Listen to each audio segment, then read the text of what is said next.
Are you headed downtown this weekend? Well, if you're in the evening, there are chances that you'll come across a longtime Boise tradition, the Downtown Cruise. And if you're unfamiliar with it, it's not hard to catch on. Kids and young adults from across the Treasure Valley, they spend their Friday and Saturday evenings driving loops through downtown Boise.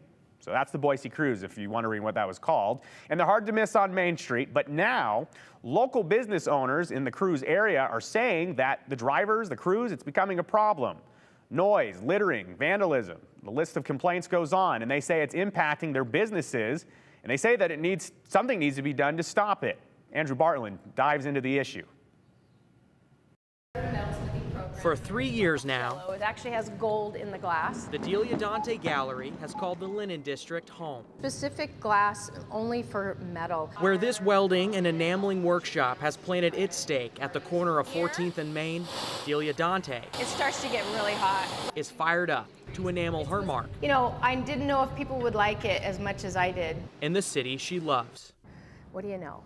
It's a dream come true. I'm living a blessed life. But Delia quickly learned the intersection has a history. And I'm like, oh my gosh, the cruise, how cool. I didn't even know that was still going on. For decades, Idaho kids and young adults have circled the downtown block on weekend nights.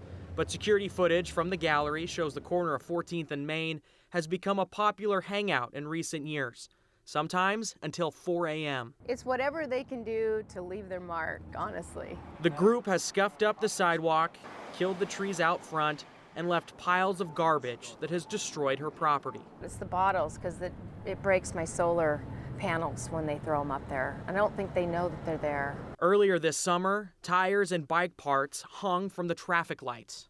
What am I going to see on Monday? What have they done now? Delia's in close contact with Boise police, but the solutions aren't so simple. Well, I think their hands are a little bit tied. We used to have a curfew here for underage, and I think that has gone away.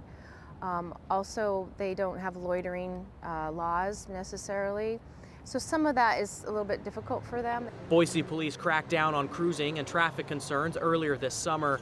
In one August weekend, BPD made 114 traffic stops. BPD also closed off parking spots near the intersection of 14th and Main. That's for Friday and Saturday nights, due to, quote, a new problem of crime activity in that specific area. They're trying to at least make a dent in it right now, just to slow it down, or it might be just a short-term solution that we really need some honest changes in the laws. Because without changes, Delia's stuck trying to clean up someone else's marks.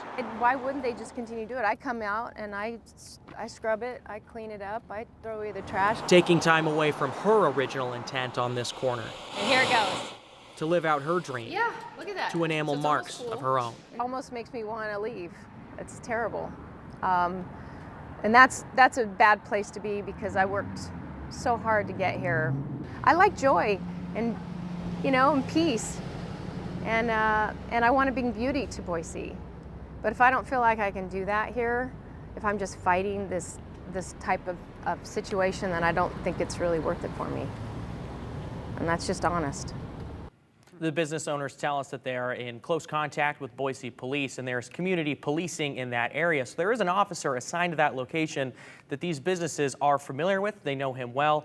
And Joe, through their conversations with him, they understand Boise police is doing what they can, but they are frustrated. And when we see these numbers, just from one weekend alone, and we mentioned 114 stops, they handed out 74 speeding citations, 13 citations for equipment violations. That's things like exhaust. I'd imagine people pulling a muffler to make it loud. So there's a lot of things that they're doing, but in one weekend alone, there's continued problems, and they're not seeing a lot of solutions. Because I've seen comments from viewers at home saying, no one's doing anything about this. No one seems to care. That's just simply untrue. I mean, this is being watched, clearly. Yes, and Boise police, I believe the language they use is targeted enforcement. So they know this is a problem, and they're looking into it, but right now there isn't a full-scale solution that has fixed things so far for these businesses, we've heard. Well, we know the city of Boise is watching it closely. We'll see where that goes. Andrew Bartline reporting. Thank you so much. 208 on your Friday returns right after this.